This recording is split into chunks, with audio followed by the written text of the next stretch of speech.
Welcome to the Deep Dive. Today, we're exploring something really vital in the global marketplace: effective business English vocabulary. Our main guide is some great material from Doing Business in English on this very topic. Yes, a very practical resource. And our goal here is simple: give you a shortcut to understanding the nuances, helping you communicate more clearly, more accurately, and definitely with more confidence internationally. Confidence is key. Okay, let's unpack this. So first off, the guide makes a really important point. Business English. It's not just regular English in a different setting. Exactly. It's quite distinct from, say, academic English. Mhm. The grammar might be the same foundationally, but the words, the phrases, How you use them. right, how you use them is unique. We're talking specific words, phrasal verbs, idioms, all tailored for business. And it's not just knowing them, is it? It's precision, tone, cultural awareness. That's crucial. And what's fascinating here is the direct link between vocabulary growth and confidence. Oh, definitely. You feel it when you have the right words. You do. And businesses notice. They're more likely to put people forward for client meetings, stakeholder discussions, if they have strong business English. It really does open doors. It absolutely does. And let's not forget writing. Emails, proposals, reports, they have expected formats, styles.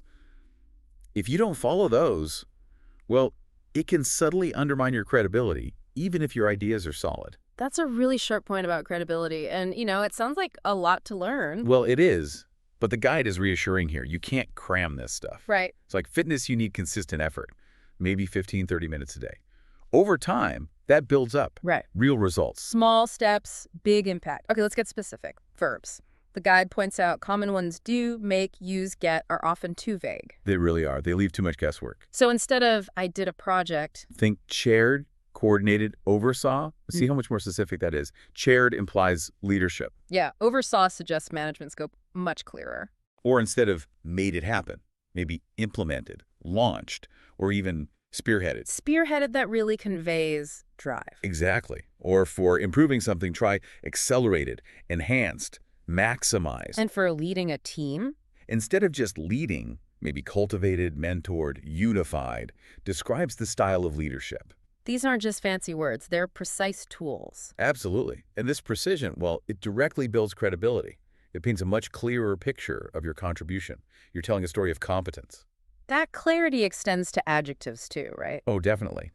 Adjectives describe brand personality, values, strengths. They connect emotionally. Like the Steve Jobs example the guide mentions, using powerful adjectives for new products. Precisely. He knew they created impact, clarity, a professional image. Think about company culture descriptions. Okay. An autonomous culture suggests trust. Challenging. Could be good growth or bad stress. Context matters there. Hugely. Collaborative means teamwork. Empowering means encouraging growth. Siloed. That's negative. Means poor communication. Reduces efficiency. Right. And transparent implies openness. Each word shapes perception. That challenging example really shows how connotation is key. Okay, moving on. Adverbs. Often overlooked. Very often, especially by non-native speakers, according to the guide. They explain how something is done.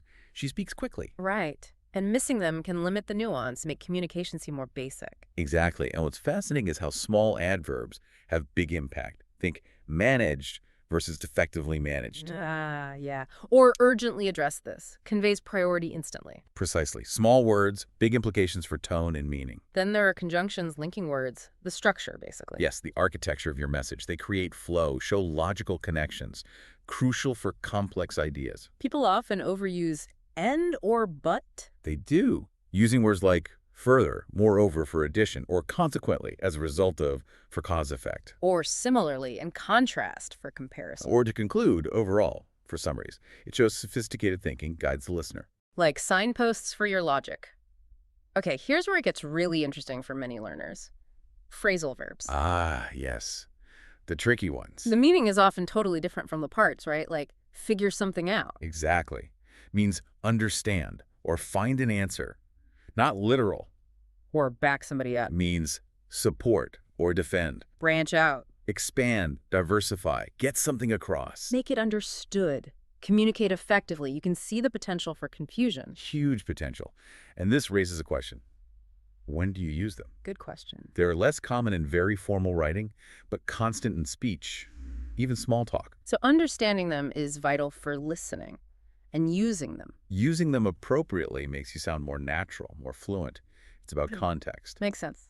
Let's talk about other phrases, idioms, collocations, business phrases first. Yeah, these are handy for sounding natural, often quite direct. Like a steep learning curve. Meaning learning fast under pressure.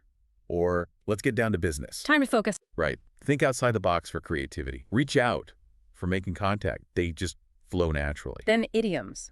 More figurative. Definitely. More colorful, but need careful understanding. Like the elephant in the room. The obvious unspoken problem. Yeah, exactly. Or read between the lines. Understand hidden meaning. Hit the ground running. Start fast. Put all one's eggs in one basket. Risky reliance on one thing. Mastering these avoids misunderstandings, adds cultural fluency. Very valuable. And finally, collocations. Words that just go together naturally. Yes, like make an effort, not do an effort, or meet a deadline. Break the news, build trust, suffer losses. Using these correct pairings makes you sound much more fluent and polished. It signals a strong grasp of English. So we've covered a lot, but business English is vast. There's industry-specific stuff, too. Absolutely. Accountancy, finance, marketing, HR, legal, each has its own lexicon. It's a continuous journey. It really is. And this raises an important question for you, the listener. What vocabulary is most relevant for your role, your goals? Diving into those specific areas is the next level of refinement, tailoring your toolkit. So that wraps up our deep dive for today. We've gone from precise verbs and adjectives through adverbs, conjunctions, phrasal verbs, idioms, collocations. Quite the journey. The aim was to give you tools to boost your confidence, enhance credibility, and open up opportunities. So what does this all mean? Well, consider this. How could integrating just one new category, we talked about maybe some specific verbs, maybe a few collocations, into your daily communication this week, change your professional presence? Interesting thought. What specific area will you focus on to make your business English truly shine?